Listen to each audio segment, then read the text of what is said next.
Hi, everyone. Doug Bender from DyeStat.com, and super excited to be joined tonight by Evan Noonan, the senior from Dana Hills, California, the defending champion of the Woodbridge Cross Country Classic presented by ASICS. 43rd edition of that event. Amazing, huge, kind of a kickoff in a way nationally for cross country this weekend in Southern California. And that meet will be shown on runnerspace. So hope everyone can tune in. But wanted to talk to the defending champion a little bit about last year's race. Last year he ran 13:41, which was the third fastest ever on that 3 mile course. It's super fast, super flat. It's almost like a track slash cross country race. Evan, how are you doing tonight? I'm doing very well. How are you? I'm doing awesome. How excited are you as this becomes sort of like Woodbridge week as you prepare for your season opener and knowing how successful that went for you last year? Yeah, I'm very excited to get back into it. One of the things I've kind of felt over the past couple of weeks is when can I get back into racing? And I really like racing because it kind of gets me into the zone. Honestly, I feel competitive. I feel ready to get better when I'm racing rather than when I'm not, and I can kind of have more outside distractions. So I'm feeling good. I'm feeling ready, and I'm hoping to get out there and put a really fast time down and show everyone else that I'm still here. Yeah.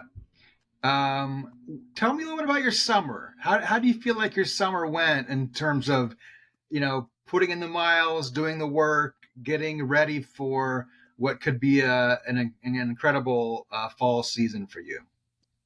Yeah, summer went really well. After Nike Outdoor, I took about a week off and then got back into it. I had a couple setbacks. Like I got my wisdom teeth pulled over the summer, so I had to take 3 or 4 days off for that.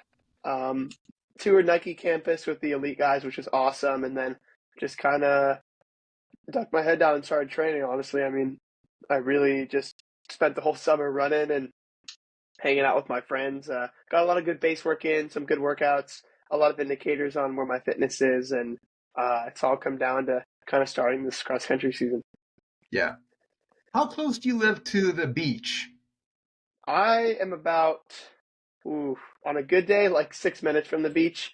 Um, I live a little bit farther from Dana Hills. I'm probably about 15 minutes from my school inland, and so uh, to the beach, I can probably get there in under 10 minutes. Yeah. But are you in an area? There's a lot of hills. I mean, it's called Dana Hills for a reason, I'm sure, right? How much are hills part of your, um, you know, what you have available to like get strong and get ready for not only just an event like Woodbridge, but the whole season, just like getting yourself into shape.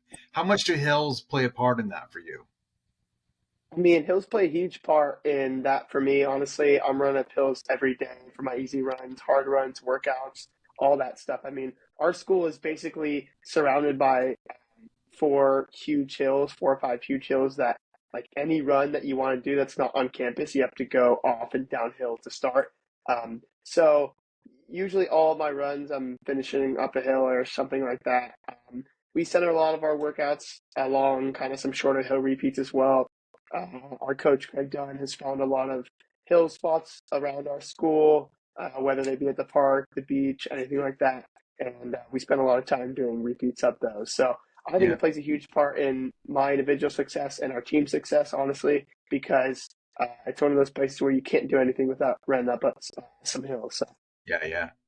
Are there any kind of like loops you do or workouts you do on those hills that you've done like like maybe even this month that you can see, okay, last year I was doing it like this and today I've just done it a little bit better. Like do you see like some workouts one year over to the next that make you feel like, senior Evan Noonan is going to be better and faster than junior Evan Noonan? Yeah, so we have one specific workout at least that I can say we call it mock sack. So it's kind of a fake version of Mount Sack for us. We start by running a pretty close to all out mile on the track. We take about 2 minutes to catch our breath and we jog down about a 1,000 meter hill. Um, to like one of the big hills around our school. We jog down to the bottom of it. And then from there, we do 3 repeats. Just get up to the top. Once you're done, take about a minute, turn around and start jogging down. So we do 3 of those. Then after that, we come back to the track and we do an all-out 800. And so my junior year, did the same workout. I did very well, I think, from where I was. Um, a little less windy last year than we did this year. And so my times have definitely improved. And I'm excited to see how that correlates to racing stuff like Woodbridge and other big races. Yeah. Um, uh, if you think back to last year's Woodbridge, obviously it's such an elite field. It's such a huge pack off the starting line before you reach that first corner and all of that. What do you like about that event? What do you find challenging about it? Uh, the thing I like about it is obviously just kind of running fast. I mean, that's a lot of the reason why many people go there is because you can run fast there. And a lot of people tend to have success. My problems is that honestly, I think that the course is pretty boring. Like, you're just running on some soccer fields, no hills, no difficulty. You're just almost like a track 5K, except you're not directly on the track. So, I mean, I like it, but I like other courses that have some hills and stuff incorporated into them as well. And then kind of the hard stuff for honestly, just getting out and finding your pace. I noticed that last year I got out very far towards the back. I think I was probably, I don't know, 60th to 70th at 800 meters in. One of my friends actually let me in, like gave me a huge path, and I cut off probably 15 guys at one portion. But I struggled to get out primarily in that race, and so that's where I found difficulty. But once I was able to kind of get away from the noise and the crowd, I found my pace and just did my best to pick people off throughout the last 2 miles of the race. How did you not, or maybe you did, but what level of, from one to scale of 1 to 10, what was your level of panic to get out a little bit slower than you thought you'd like to when you're someone that's obviously in that race to try and win it? Like, how did you sort of assess what was going on and figure out a way to turn it around? Honestly, I was fine. I usually get about out in races about that pace, and I'm usually not towards the front. That's kind of one of my flaws, but I mean, I think that it's something that I can work with because I've done it a lot. A couple of these big races, at least my sophomore year, I would get out way towards the back, and that was kind of how I found my skill was picking people off in the middle of the race. But obviously, I wouldn't like to do that in these upcoming races because it's much easier just to get out and just figure out from there. But I wasn't really panicked. I wasn't really in that race to win it, honestly, before I went into it. And then I kind of figured out, hey, maybe I'll pick these people off. And wow, I'm 30th with a mile and a half to go, and I'm still passing people. And then with about a mile to go, I was like, if I don't win this race, I'd be upset. So my mentality just kind of changed throughout the whole thing, honestly. And I mean, I was fine where I was. Uh, this year, I'd like to get out a little bit closer to the front. Definitely some better competition this year, which would be awesome to see how fast I can go. But I'm looking forward to getting a little closer towards the front in this Saturday. Yeah. The atmosphere with the it obviously is a big roving crowd. It's dark with the lights on, everything. Does that seem like it? Uh, I mean, the energy looks, at least on the webcast, looks like it's amazing. Do you feed off of that? Does it seem exciting? You like racing at night like that? Yeah, I mean, having people everywhere is awesome. I tend to do my best when I'm always hearing success and cheering from other people. And usually I can hear a lot of people at Woodbridge. I remember last year there was almost no quiet parts until I was about a mile out from the finish. And that's where you kind of ran loops on some of the fields that no one was really on because everyone wanted to go to the finish. So that race was packed the whole time. I mean, there was noise everywhere, which I loved. I seem to do a lot better under that type of circumstance because it allows me to push more and just hearing people around cheering for you, just like I don't know. Some people they like to work quietly, like no noise, and for me, I just find it a lot easier when other people are cheering me on. So I love the atmosphere there, and I think that's why I ended up doing so well last year was because a lot of people were there to watch, and the support from everyone was just awesome. Yeah, yeah. When you were a younger guy, Newberry Park was at kind of like its height, with Salmons, the Youngs, everything. Maybe you were still in middle school when Nico was there, but what do you think the Newberry Park era. What did that mean?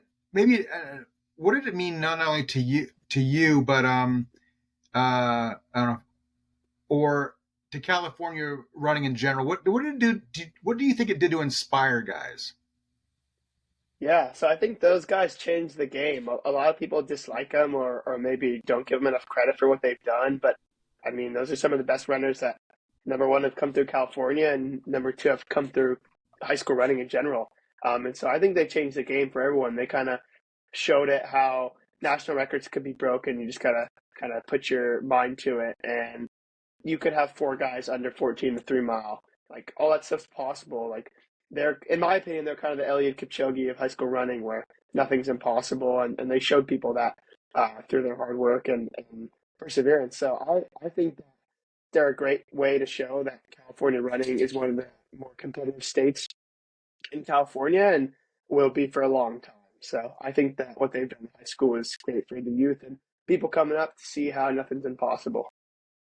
Yeah, yeah. Um, as a senior yourself now, and one of the top runners in the country, one of the obviously the defending champion in CIF Division III. What kind of inspiration or legacy do you want to leave? Not only, I mean, you got a little bit younger team, I think, a little bit this year. Um, what are you trying to hand off to them before you move on? The main thing that I want to pass off to like my younger teammates and even younger runners in general is that you should race with passion and be humble. I mean, that's what I try and distribute through all my racing and all the people I talk to, all the people I've met, and all the interviews that I've done is just kind of showing people that I race with passion. I race for the people who support me. I race for my teammates, family, friends, all that stuff. And in times where you get to talk to people through things like interviews or meeting new people who like friends or new runners and stuff, I always do my best to be humble around them and just show respect to other people when given. So that's kind of the main legacy we have here at Dana Hills, and that's something that I'd really like to pass on to my teammates and anyone else who looks up to figures like me and some other runners. Yeah.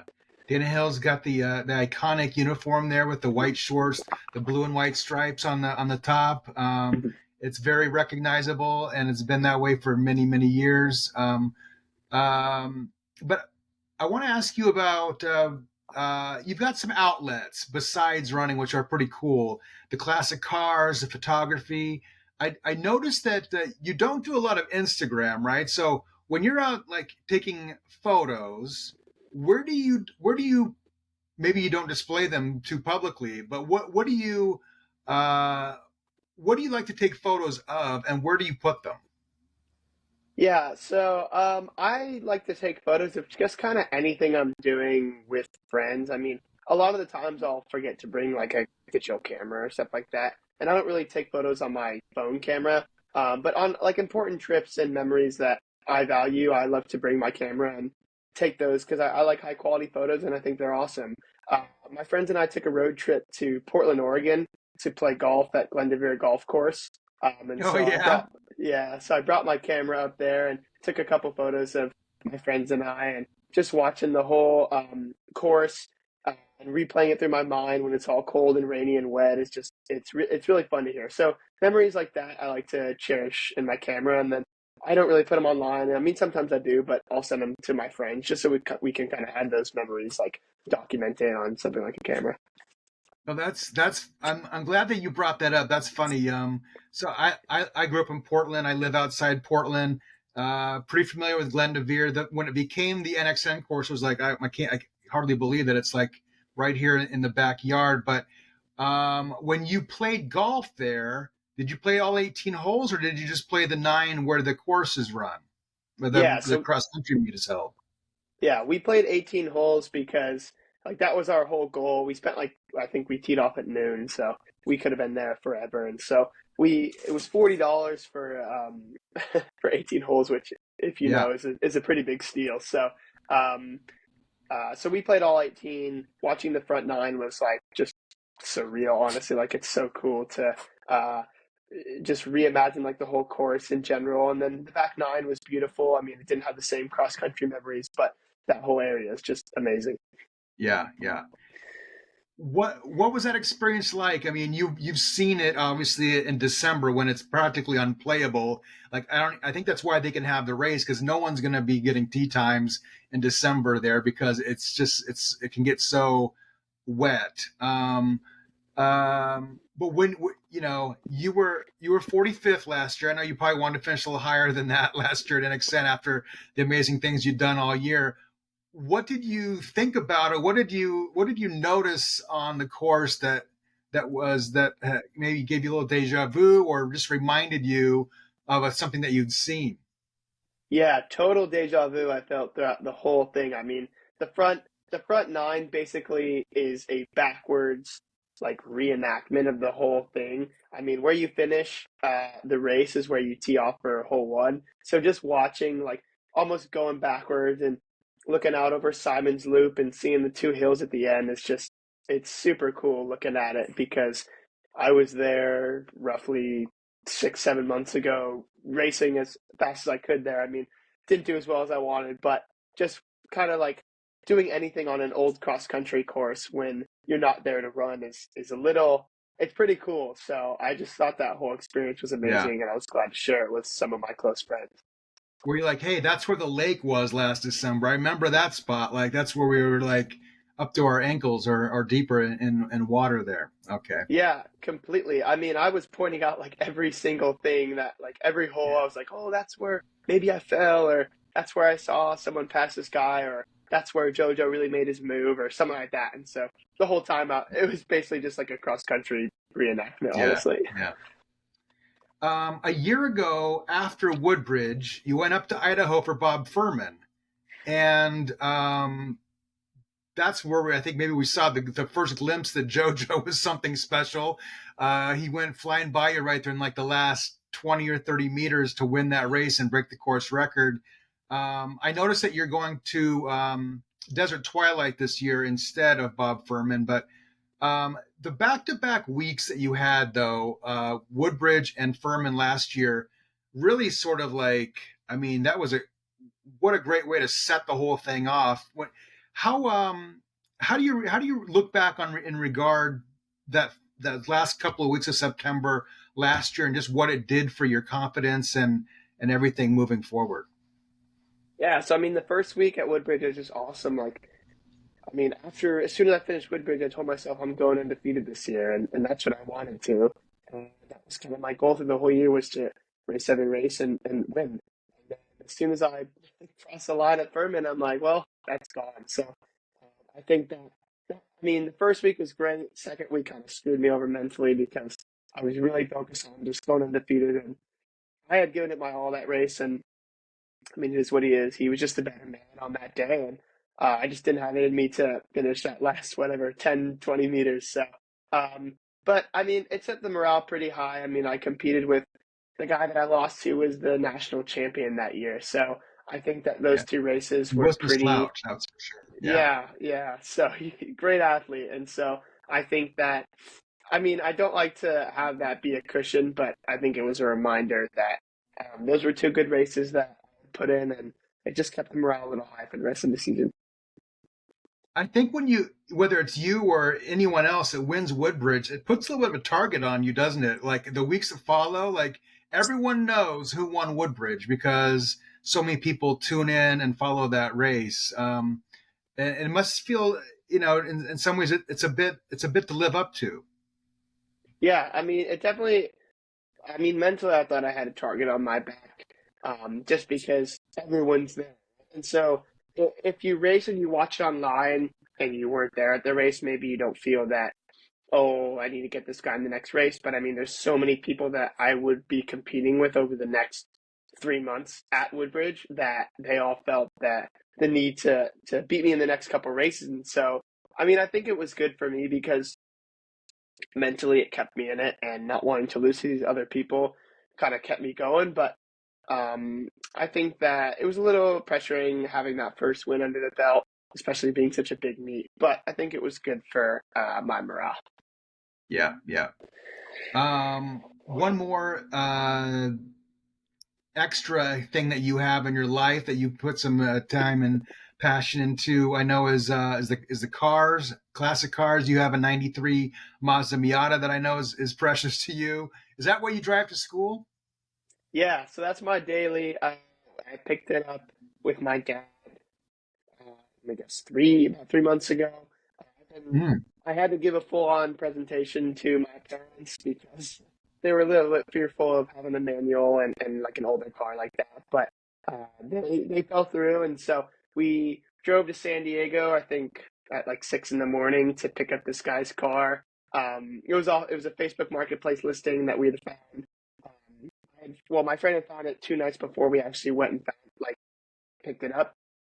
It was literally like an impulse buy because I looked at it and it's got a red interior, so it's a one of 1,500 car in North America, and so I thought that was a really rare find and had low miles on it, around 70,000. And so Wow, I was 70,000 for a 30-year-old car. Yeah, no, it was a steal. I mean, there's a couple that have much lower than that, but their interiors and engines are in worse conditions. And so, when a car has at least more than 50,000 miles and it's that old, like 30 years old, it's been driven a little bit, so you can trust it and other stuff like that. So, went over, looked at it, no rust. I mean, the paint had been beautifully like redone. There was a hard top that went to match it, that was paint matched black. Um, all the stuff had worked. There was nothing wrong. Still had the original radio and all those rare things that no one can find. And so told the guy that we'd buy it. I bought it for about 13.5, which was a steal, and Yeah. drove it home that day. So it was a really awesome experience. And I mean, I love that car. It's my daily. I drive it to school. I drive it everywhere, and I have loved learning stick and driving that car over the last 3 months. Awesome. So it's got red interior. Is it also red paint job? No, so the outside well, it's like a red interior, but it's like a darker red, and then the outside is black. Oh wow, nice, Yeah, interesting, cool. All right. Well, look, we can start wrapping this up, but again, everyone, go watch the Woodbridge Cross Country Classic this coming Saturday. It's going to be really a great event to get really the season kicked off, especially for a lot of the elite athletes such as Evan. And I know I don't. The course record, I'm sure, is in play. I'm sure you're going to wanting to run under 13:40 since you ran 13:41 already. And I know Tostenson from Craters going to be there. A few others in the top 10. It's going to be, like you said, it's going to be probably even a little deeper than it was last year. The Ferman boys are there again. So it's in a way, it's really a national preview in some ways. Evan, thank you so much for giving me some of your time tonight. Good luck with everything the rest of the week. of course. Thank you so much for having me. I really appreciate it.